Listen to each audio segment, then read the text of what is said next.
offering remote work. And then this way I can kind of find employees Germany wide, doesn't matter where they sit. But I'm just kind of like wondering, like, how are you guys doing it? Like, you guys say you guys have 50, or Weber says that they have 50% on remote work, 50% of their people actually in the office. How's that working out for you guys? You guys have like a time tracker? Like with Upwork, we always have time trackers, and I can always see if they're going off on the wrong tandem and doing the wrong task or working for other people. I can always see that. So that's what I liked about Upwork. But then with actually hiring an employee and telling them, hey, have this running, or how are you guys controlling like the employee's good or not? Yeah, so lots of questions there. I took notes. Yeah, you said 25,000 a month. That's awesome. Congratulations. How many clients is that though? It's clients 15, websites about 20.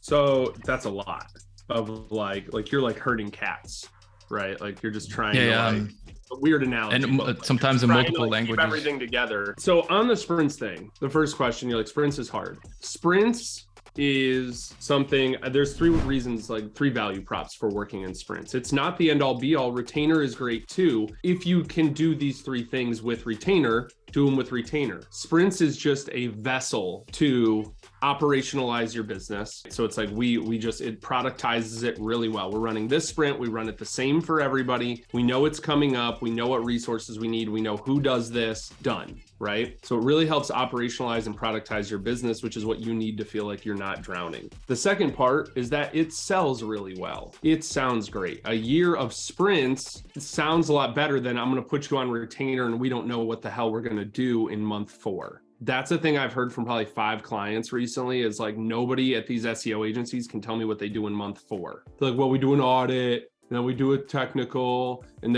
every agency sounds the freaking same to a lot of these clients. This is advice for everybody here. If you're saying that stuff, you sound just like everybody else. Sprints sounds interesting, and you can be like, here's what the next 12 months looks like. I can actually tell you what I'm going to do, and I name it. I'm like, look, like unlike everybody else, I can tell you exactly what we're going to do. That gives them a lot of peace of mind of that, like you have a plan and a process. And the third thing is it allows for relationships. So because you're not just like trudging through with like 3 briefs a month forever, 2 backlinks a month, like some bullshit thing, trudging through that, like you end up in like, it's like a marriage, right? If there's no like milestones or anything interesting happening, like it gets stale after a while. You're like, I'm kind of married to this person that I know really well, but we're more like roommates than actual partners in a marriage, that sort of thing.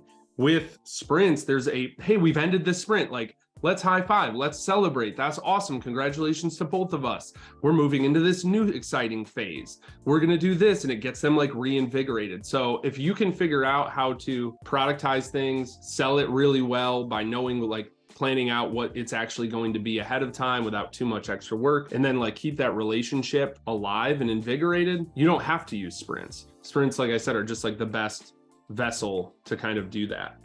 So don't feel like tied down to it necessarily. That's just why we advocate for it. I think the next piece is, you asked about hiring. The thing that I think has been a big unlock for me is understanding the value of a really good assistant. So there's like services like Boldly is a good one. I think they're boldly.com. They are remote executive assistants. This is different than a VA or somebody else. Like an executive assistant is not just like somebody who can be delegated to from that sort of thing, but somebody who like is an actual executive assistant and looks for things in your business to go do. They're like they're fractional, right? So they might work, you don't have them necessarily like full-time, nor would you really want them full-time, but you can have them fractionally, and you can like, here's where I'm running into trouble. And they're like, well, are you still sending out your own contracts? And you're like, yeah, I'm the one who like writes up and makes and sends all the contracts. They're like, cool, let me take that off your plate, right? Are you following up on invoices that aren't paid? Yeah, I'm still the one doing that. Cool, let me take that off your plate. And they're looking for stuff like that to do, right? I like that kind of hire a lot. It's not something we talk a lot about in Blueprint, but I really like that hire because it gets you out of a lot of the riffraff where you can just be like, hey, can you, like, this client wants a proposal. Here's the scope deck. Can you get that over to them? Cool, done, no problem. We'll have that to you in 24 hours, right? Like that sort of stuff could be an unlock for you of like, all right. Yeah, cool. I'm just looking at it right now. And first thing I always ask when I'm talking to or I'm seeing American or English speaking things is like, do they speak German? But yeah, I just did a site search. space German, and there's a few that say they're bilingual, native Germans. Interesting. Yeah. I'll take a look at it. Yeah, and that might be like really helpful. So that sort of thing I think might be cool. And you can look, like, they have competitors. There's Prialto and a couple other ones. You can tell I worked very closely with Boldly, but like there's like other ones that are great too. But that might be an unlock for you that might get you out of some of that. And on the like remote thing, so the remote thing, and then let's talk about like also like employee success. On the remote thing, I'm just such an advocate for it. The idea that like you're going to have somebody in your city that is also an SEO expert and is going to be like amazing, very low compared to that. I'm such an advocate for remote. If you have people in the office, that's great. But if you don't, like, that's fine too. I think remote is honestly the way to go. It's hard to build culture when you get big, but like if it's small and you only like you're making your first 3 to 5 hires, like you can still be in touch. Like you can talk to those people every single day. You can have very vibrant Slack and like, you know, really build the relationships. Okay. So I would definitely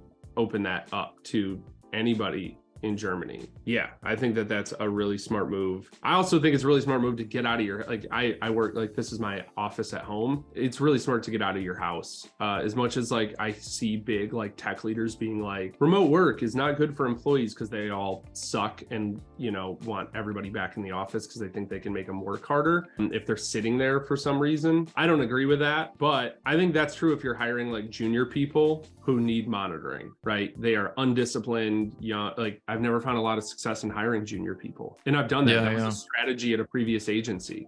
It was like, let's hire kids. I had somebody ask for time off so she could go to her college graduation. And I'm like, you're still in college? And she was like, yes. What? I was an SEO director there. I didn't know she was still in college. She was just on the team when I got there. Yeah. But like, they were like hiring really junior people and training them up. And that was their way to keep margins down. And eventually we realized, like, if we want to be a premium agency and we want to work with clients that pay us a lot of money, we can't keep putting these 19-year-olds on calls with them. Like, it's just not, they don't have the level of both work experience or life experience to communicate with a 46-year-old, you know, executive. It's just not the disconnect. Like, it's very rare that you find somebody at that age that can handle that sort of thing. So I think like hiring, like I said earlier, like hiring somebody senior, have it be remote, and then just have it be about deliverables. Your deliverables are these things, and that is what you'll do. And if you can have it based on like, I don't personally give a shit how much time somebody puts into something. If I do value-based pricing, so like if the value is good for me, and it's like, let's say I charge a client $27K for something. If I can pay somebody $6,000 to do it, and they do it like as good as I can do it, I'll take that every day of the week. Like, that's printing money for me. I don't care when they work on it. I don't care, whatever. As long as they tell me, like, as long as I have it by when I need it, it's amazing and we're good. Like, I don't care how, like, what else they're doing. I don't track them. That's the advantage of hiring like senior people. If you can just value-based price on deliverables.